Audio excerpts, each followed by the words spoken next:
Merci de nous avoir invités et de nous donner l'occasion de partager avec vous quelques années d'expérience. J'espère qu'on ne fera pas trop figure d'extraterrestre parce que moi, je suis cardiologue. Alors, dans un panel d'ingénieurs, ma seule valeur ajoutée, c'est que si quelqu'un a fait un malaise dans la salle, je peux toujours servir.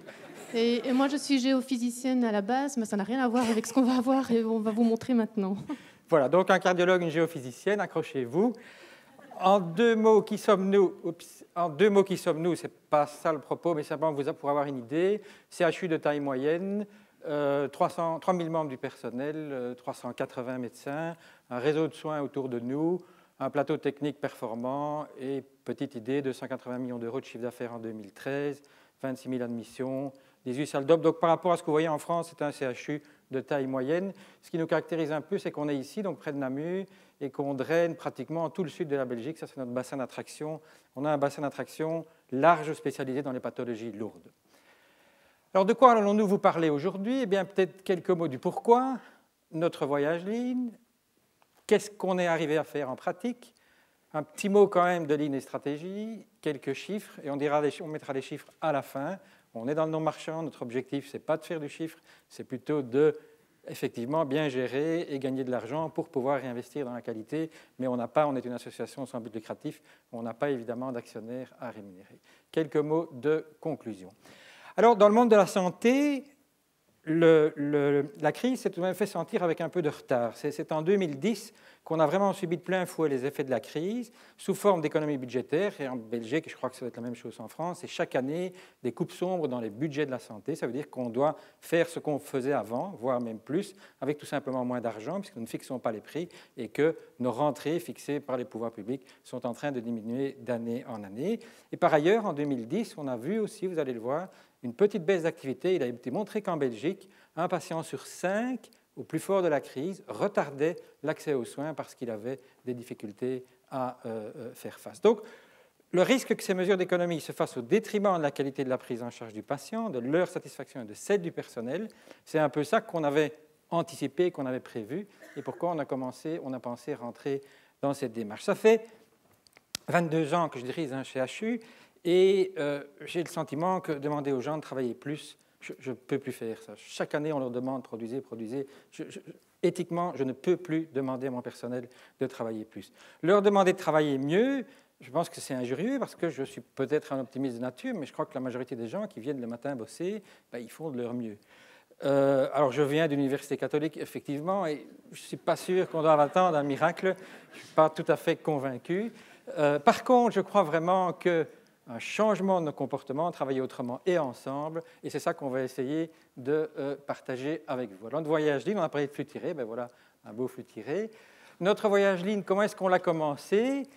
Eh bien, d'abord, on n'a pas eu peur de parler de l'industrie, et ça, déjà dans l'hôpital, c'est un premier séisme, parce que la modestie n'est pas la qualité principale des soignants, sûrement pas des médecins, et sûrement pas quand ils sont profs d'UNIF. Et donc, quand vous arrivez avec des exemples de l'industrie, vous dites, mais nous, on sauve des vies, on est proche de Dieu, puisque notre métier, c'est sauver des vies, et toi, tu vas essayer de nous apprendre des choses qui viennent du manufacturing, de l'industrie manufacturière. Donc, au début, c'était vraiment un choc culturel important.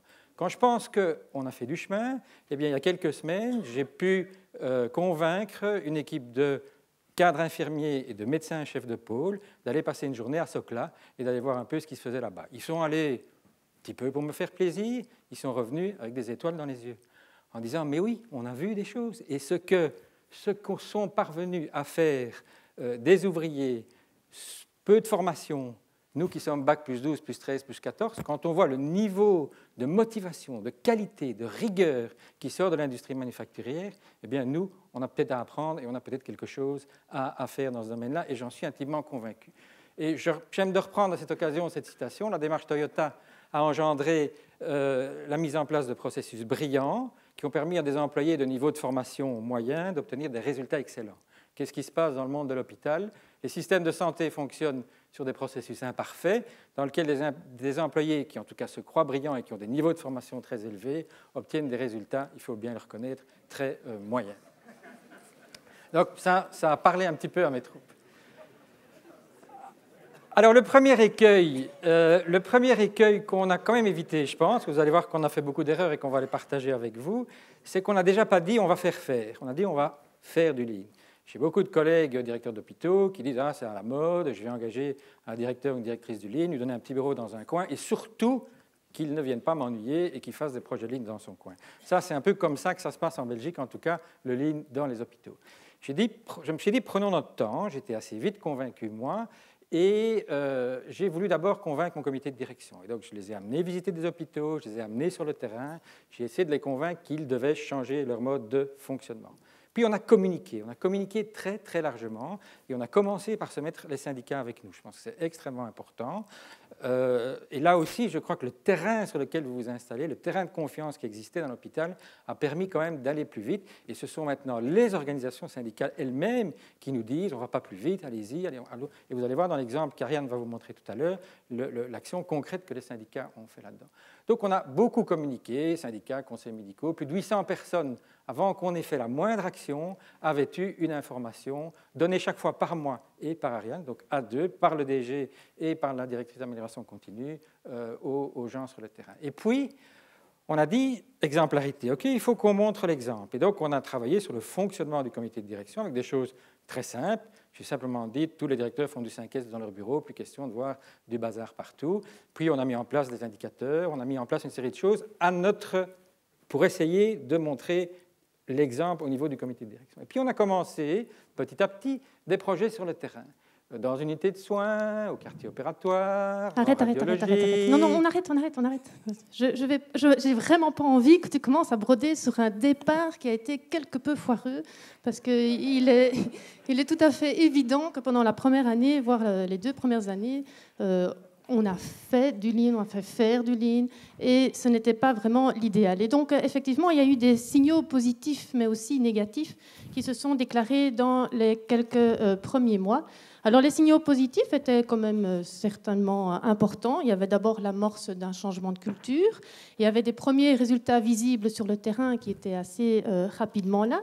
Et il y avait aussi beaucoup d'enthousiasme des personnes de terrain, surtout les personnes vraiment à la base, près du patient, qui étaient montrées auprès des directeurs et aussi auprès des cadres. Mais seulement, et donc chaque initiative a effectivement initié de bonnes et de moins bonnes expériences.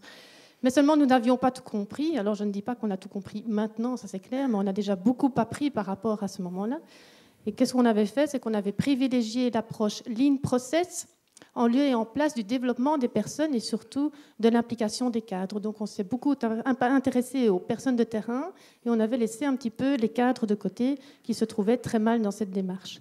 Alors, nos actions étaient centrées sur l'amélioration de l'organisation et non sur le patient. Alors pourtant, les études nous apprennent beaucoup de choses. C'est qu'un patient, donc nous, si on est admis à l'hôpital, on a une chance sur 10 pour subir un événement ou un presque événement indésirable, et ce, dans tous les pays industrialisés. Donc les chances d'avoir un problème sont quand même assez importantes. Et en Belgique, il y a environ 1500 décès par an suite à une hospitalisation. 1500 décès qu'on aurait pu probablement éviter. Cela dépasse les victimes actuelles d'accidents de la route ou du cancer du sein. Or, il y a 2/3 des événements, et ça c'est écrit dans la littérature, 2/3 de ces événements indésirables qui auraient vraiment pu être évitables et donc anticipés. Et donc c'est là-dessus qu'on s'est dit on va prendre un deuxième départ.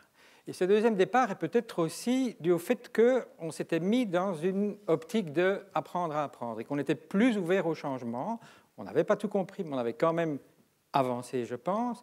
Et l'entretien sportif et musclé que j'ai eu il y a 2 ans avec Michael ici n'a pas été étranger à tout ça, parce qu'effectivement, si je suis optimiste, je pense qu'il m'a dit que j'avais tout faux. Si je suis réaliste, je pense qu'il m'a dit que j'étais le roi des idiots, parce que j'étais parvenu à parler 5 minutes du lean sans mettre une fois le mot patient et le mot personnel. Et c'est là, effectivement, qu'on s'est dit il y a un problème. Et donc, si vous avez quelques bouquins à lire, je vous conseille ces 3-là que maintenant nous offrons à tous les nouveaux engagés dans la clinique et que nous demandons progressivement à tous nos cadres de lire. Alors, qu'est-ce qu'on a fait? Eh bien, on s'est dit qu'il faut se recentrer sur le patient. Et en fait, le moyen de mobiliser les gens à l'hôpital, il n'y a rien à faire, c'est le patient. Le mobiliser des gens sur des processus, n'espérez pas, ça va marcher un temps et puis ça va s'épuiser. Et donc, on a constitué ce qu'on appelle le vrai Nord, qu'on n'a pas inventé, qu'on a été trouvé chez des collègues, dans lequel toute démarche, tout projet, toute action, tout ce qui se fait dans l'hôpital doit quelque part pouvoir se rattacher à ce vrai nord. Ce vrai nord, c'est quoi? C'est la qualité et la sécurité des soins, c'est la qualité de vie du personnel, c'est la gestion financière et c'est enfin le tout centré sur le patient.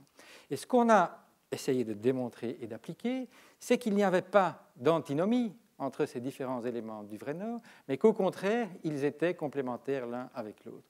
Qu'effectivement, c'est la qualité, c'est la non-qualité qui a un coût et pas la qualité, vous savez tout ça, c'est qu'une bonne gestion financière permet d'engager ou d'investir, c'est qu'un personnel heureux fait du travail de qualité. Vous pouvez le faire dans l'autre sens, vous aurez le même résultat, et vous pouvez comparer ça avec des résultats dans la littérature qui n'a rien à voir avec la littérature du monde de l'hôpital, la satisfaction, l'engagement, la loyauté, du personnel, du client, du patient, et les résultats financiers. Tout ça a un effet, a des rétroactions positives. Il n'y a plus actuellement une action ou un projet dans l'hôpital qui ne puisse pas être justifié par au moins un des triangles, si possible deux, voire trois. Et donc, si je caricature le management hospitalier avant, et je caricature à peine, ça marche comment? Ça marche avec un comité de direction qui dit qu'il n'y a rien qui marche parce que les gens du terrain sont tous des paresseux. Vous avez des gens du terrain qui disent qu'il n'y a rien qui marche parce que les gens de la direction sont là dans leur bureau, ils ne savent pas quels sont nos problèmes, ils n'écoutent rien. Puis vous avez au milieu des cadres qui ne savent pas trop s'ils doivent être du côté de la direction ou des intervenants. Et si tout va bien, quelqu'un pense de temps en temps aux patients, mais ce n'est pas sûr. Et donc ça, c'est, je caricature, mais à peine, le modèle traditionnel hors répression. Alors quand vous voulez changer ça et mettre la pyramide sur sa pointe et dire, comme plusieurs autres orateurs l'ont dit ce matin, mettre la direction au service des cadres du terrain et surtout au service du patient, eh bien, il y a tout de même une solide révolution. Mais révolution que vous devez là aussi cadrer, parce que passer vers un modèle plus participatif où au départ on avait simplement mis support avec une direction en support du reste, eh bien, vous avez évidemment la dérive que sur 3000 personnes, tout le monde il ne faut pas faire de l'angélisme non plus. Et il y en a qui étaient tout contents de dire ah, mais c'est magnifique, c'est un remake de Coster, fait un remake de mai 68, c'est Woodstock, plus personne ne décide, c'est les gens du terrain qui décident de tout, et c'est l'anarchie. Et donc attention, on a quand même dû à ce moment-là aussi redéfinir un peu notre conception du management participatif et renforcer le rôle des cadres qui, effectivement, ont été les plus déstabilisés dans le début de la démarche. Et donc on a redéfini notre rôle de petit cadre vert, en disant que nous pensions que le processus de décision devait passer par une étape d'écoute et de dialogue, devait passer par une étape de concertation, mais que finalement, le rôle décisionnel de la direction et du cadre ne devait pas être occulté, sûrement pas dans un processus, dans une démarche, dans une transformation en ligne.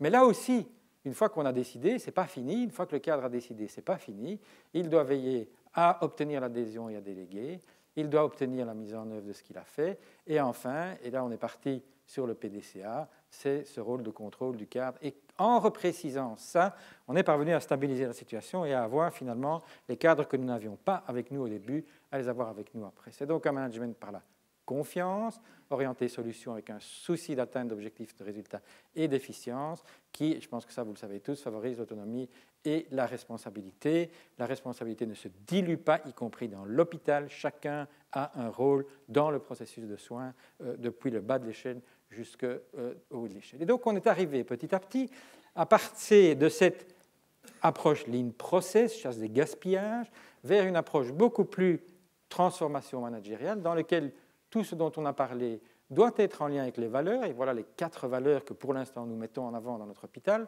l'ambition pour le patient, l'attitude positive, le travail en équipe, et enfin le respect des personnes et des engagements, et les engagements, c'est aussi respect des engagements, un message clair pour la direction. Et donc l'ensemble de cette transformation de culture d'entreprise se traduit par une résolution de problèmes et par l'amélioration continue sur le terrain. Et effectivement, on a besoin de la méthodologie et des outils, mais ces outils et cette méthodologie, vous le savez mieux que moi, ne sont pas l'essentiel de la démarche, ce sont seulement le complément à une transformation beaucoup plus fondamentale du mode de management, dont finalement le socle est avant tout le développement des talents dans l'hôpital. Pour diminuer le risque et augmenter la qualité, on suit 2 angles d'attaque. D'un côté, on a ce que nous appelons la déclaration des événements indésirables. Donc auparavant, avant qu'on ne soit lancé dans cette transformation, il y avait très très peu de déclarations d'incidents ou de presque incidents, 5-10 par an. Depuis qu'on a mis en place cette culture, plus de 400 incidents sont déclarés par an et permettent donc de faire un petit kaizen, de faire une recherche des causes racines et de mettre en place des actions correctrices. Ça, c'est la première étape. La deuxième, c'est aussi bien sûr la transformation managériale avec le dojo, le Gemba et le développement d'outils auto-qualité. Les événements indésirables, 400, c'est beaucoup. Vous voyez qu'il y en a un petit peu de toutes sortes. Et ce qui est surtout important, c'est que comment est-ce qu'on a obtenu que tout d'un coup les gens ne déclaraient pas et qu'ils se sont mis en une année à déclarer entre 5 et 10 et puis 400 événements ou presque événements indésirables. Eh bien, nous nous sommes engagés en tant que direction et on a signé un peu solennellement un engagement qu'on a appelé notre charte de non-culpabilité. Je ne vais pas vous la lire en détail, je vais juste vous prendre ceci. La direction s'engage à développer un système de transmission des incidents non sanctionnant. Les personnes qui déclarent un problème ou un incident auront la garantie que le signalement de ce problème n'aboutira à aucune suite négative, sauf bien sûr, il faut quand même prendre ses précautions, si celle-ci a été réalisée de façon intentionnelle ou répétitive.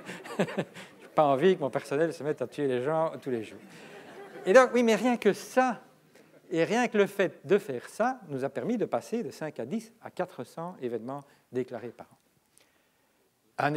Et alors, je répète, chaque incident fait l'objet d'une petite démarche, et je pourrais vous en donner alors des dizaines et des dizaines. Voilà un petit exemple, 2 ampoules, celle-là est totalement inoffensive, celle-là, si elle est mal utilisée, elle tue. Vous voyez qu'elles sont quand même très, très ressemblantes et que dans un moment de stress, on pourrait confondre. Eh bien, les gens du terrain ont simplement trouvé une petite solution. La deuxième, celle qui est dangereuse, on ne la serre plus jamais isolée, on la blistérise avec un système un petit peu particulier qui fait que c'est vraiment impossible, cette fois-ci, de les confondre. Des exemples comme ça, c'est des dizaines et des dizaines qu'on peut en trouver dans l'hôpital. Alors l'autre volet, c'est vraiment la transformation managériale des cadres de terrain, puisque je vous avais dit que dans notre premier départ, on ne s'en était pas beaucoup occupé. Et donc là, c'est vraiment très important et on voit vraiment la magie qui se produit à partir du moment où les personnes de terrain prennent l'ensemble des problèmes en charge et en main. Alors, je vais vous parler d'une petite histoire qui s'est passée en 2012, voilà, fin 2012, dans une unité de soins, où il y a eu de nombreux changements architecturaux, une équipe médicale qui avait été complètement rénovée, une nouvelle équipe infirmière aussi qui venait de 2 entités différentes. Et donc, l'ambiance était véritablement négative, il y avait des heures supplémentaires qui ne cessaient de s'accumuler, un sentiment de surcharge de travail, et ils sont arrivés au comité de direction avec un préavis, une menace en tout cas de grève. Et évidemment accompagné avec les syndicats qui ont été, puisqu'ils savaient très bien quelles étaient notre pensée concernant le management lean, ils ont été vraiment de notre côté parce qu'ils ont dit « Ok, c'est bon, pas de préavis de grève. Ce qu'on vous demande, c'est simplement de dégager du temps pour l'infirmière-chef. » Alors, il faut savoir que l'infirmière-chef, c'est le cadre de terrain qui est environ 70% de son temps dans les soins. Et donc, elle ne fait pas vraiment beaucoup de management, elle ne fait qu'entre 20 et 30% de son temps. Et donc, on nous a demandé simplement de dégager du temps pour elle, pour qu'elle puisse commencer à réfléchir sur son mode d'organisation avec son équipe. Et donc, on a effectivement augmenté de façon provisoire l'effectif d'un équivalent temps plein pendant 5 semaines pour la dégager. On a aussi accompagné l'équipe, parce que bon, c'est tout nouveau également, donc tout le monde ne sait pas comment s'y prendre. Donc on essaye vraiment de les coacher pour que le cadre de terrain et le personnel également comprennent vraiment la méthodologie et comment avancer dans le changement. Donc on a coaché l'infirmière et évidemment il y avait le soutien de la direction qui venait très régulièrement sur le Gemba pour voir comment ça fonctionnait. Et donc on a travaillé de façon quotidienne avec l'infirmière et l'ensemble de l'équipe soignante. Alors pour la petite histoire, comme ça, le stress ne s'accumule pas avec la présentation. Il n'y a pas eu de préavis de grève. Tout s'est très, très bien passé. Et maintenant, ça fait plus d'1 an qu'elle est dans cette méthodologie et tout le monde est très heureux dans l'équipe et elle est tout à fait autonome dans la résolution de problèmes avec son équipe.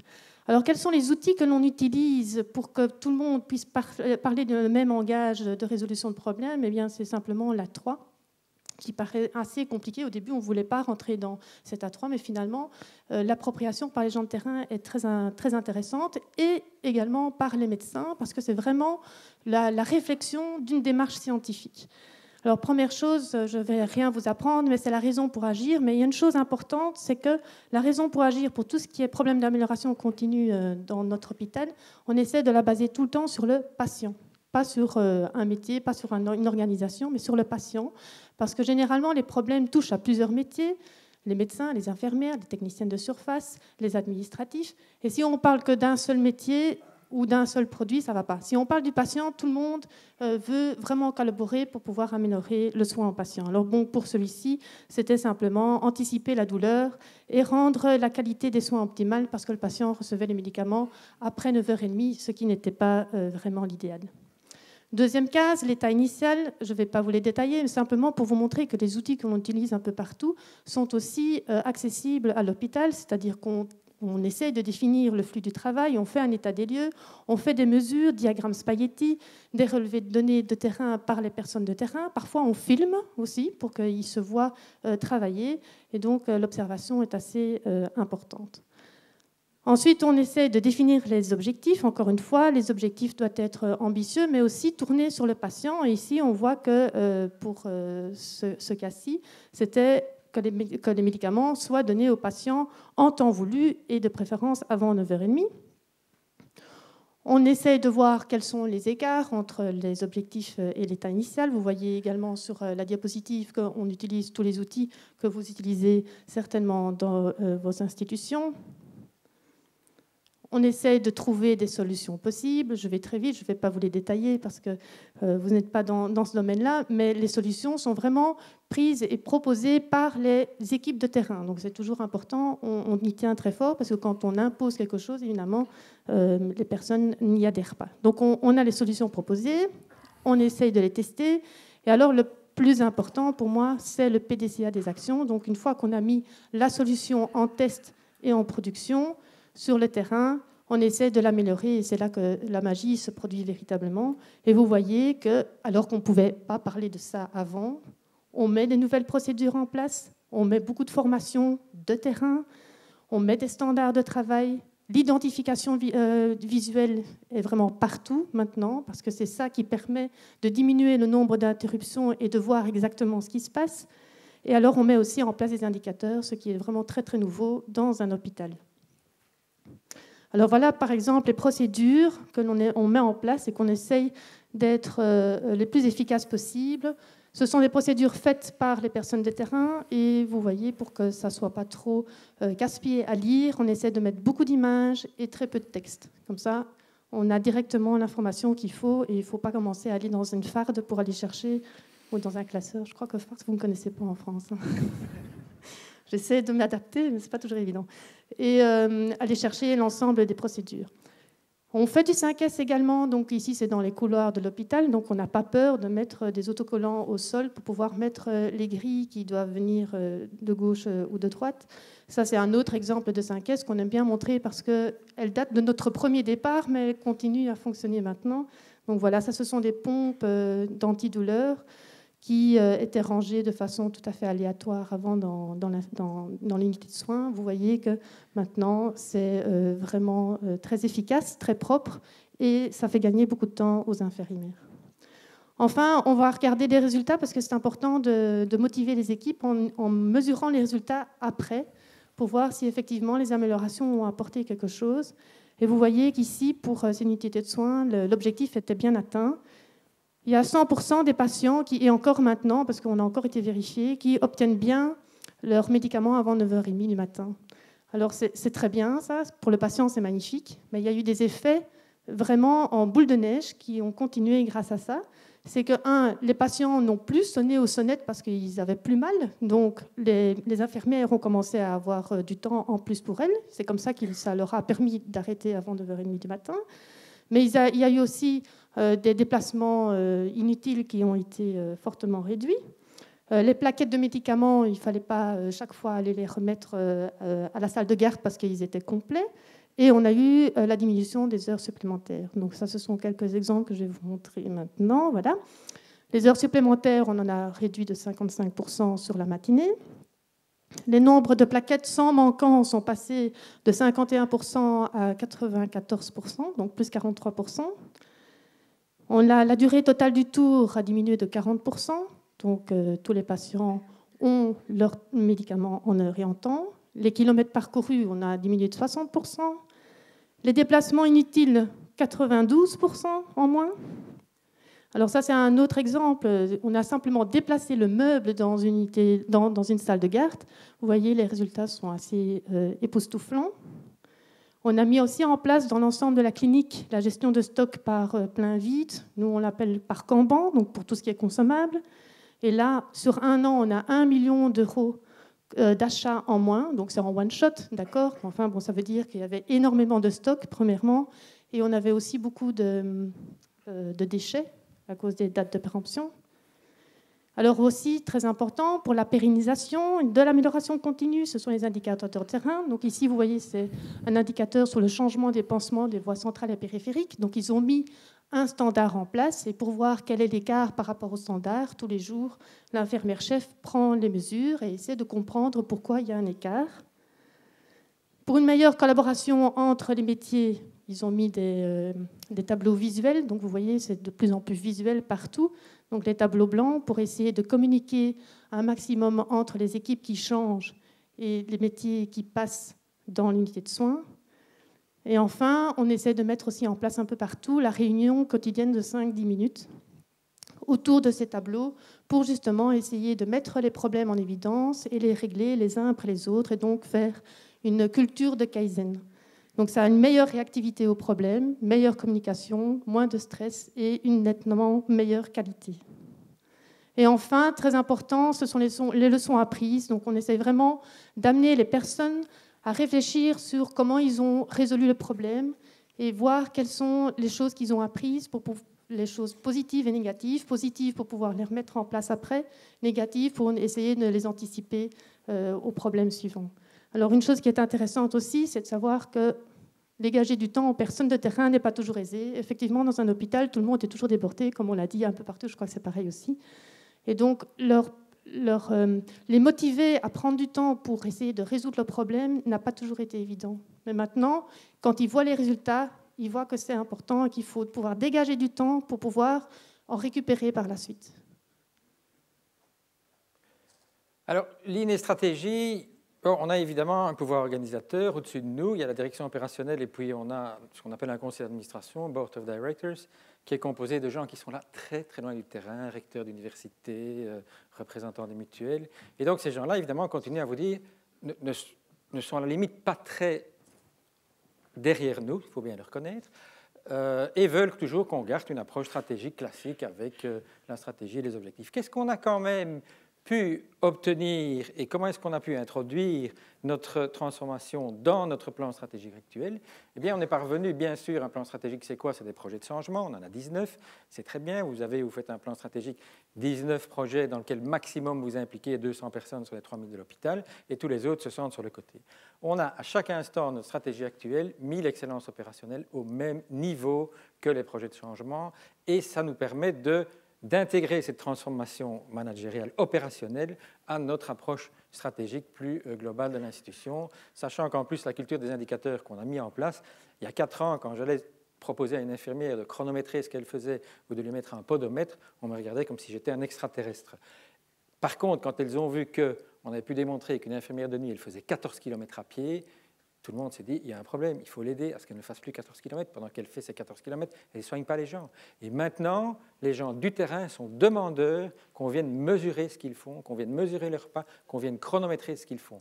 Pas pour leur mettre la pression d'aller plus vite, mais pour simplement mettre en évidence comment ils peuvent changer leur mode de fonctionnement. Et donc l'appropriation est indispensable pour la pérennisation. Alors, bon, vous aimez bien les résultats, j'en suis sûr. On va encore terminer par quelques petits résultats chiffrés. On peut les faire en micro ou on peut les faire en macro. Alors en micro, je vous ai parlé d'une transformation un peu plus complète dans une unité de soins pour le tour de la matinée. Ceci dit, on a aussi fait, enfin c'est eux plutôt, hein, nous on n'a rien fait, ils ont essayé aussi de modifier leur comportement et leur organisation dans 4 autres unités. Et vous voyez que grâce à cela, ils ont récupéré 14 heures semaine, 7 km 450 pour ces 4 unités sur un minuscule processus. Hein. Donc ça, c'est simplement pour vous montrer la puissance des gains que l'on peut avoir. Donc à l'US 41, je viens de vous en parler. On met du visual management partout. Dans une unité, ils en ont mis. Ils ont su gagner 5 heures par semaine pour l'aide-soignante, simplement parce qu'ils ont mis sur le tableau l'information dont elle avait besoin. En comptabilité, donc on va un petit peu partout à l'hôpital, pas uniquement dans les unités de soins. Ils ont réorganisé le travail pour clôturer dans les temps Et ils ont gagné ainsi 3 jours pour 4 TP. Et vous voyez qu'on travaille aussi sur la qualité. Donc, dans une autre unité, ils ont travaillé surtout sur les bracelets. Donc, chaque patient doit avoir un bracelet pour être identifié. Et là, en avril, quand ils avaient fait l'état des lieux, ils étaient à 70% OK. En décembre, ils étaient à 100% OK. Donc, on essaie de travailler un petit peu sur tous les côtés et tous les triangles du Vrai Nord.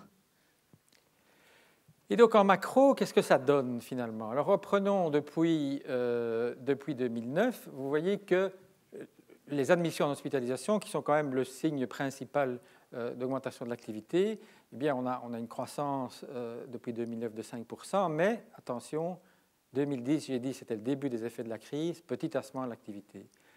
Les admissions en hôpital de jour, ça c'est aussi un message intéressant. On a maintenant plus d'admissions en hôpital d'un jour qu'en hospitalisation classique. Tendance très importante auquel, heureusement, là c'est la démarche stratégique qui entre en jeu. On avait déjà mis depuis longtemps des moyens plus importants sur l'hospitalisation de jour que sur l'hospitalisation classique.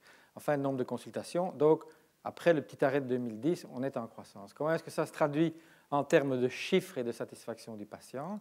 Bien, vous voyez qu'en équivalent temps plein, on était un hôpital qui ronronnait un peu parce que depuis 25 ans, on n'avait jamais été en négatif, on n'avait jamais eu de problème financier. Donc, on n'était pas vraiment prêt à faire face à la crise. Et heureusement qu'on a commencé en 2009, parce qu'on aurait commencé en 2010, ça aurait été trop tard, parce que regardez ce qui s'est passé en 2010. Petit tassement d'activité, mesures gouvernementales majeures de diminution des rentrées, eh bien, pour la première fois en 22 ans, on a plongé dans le rouge.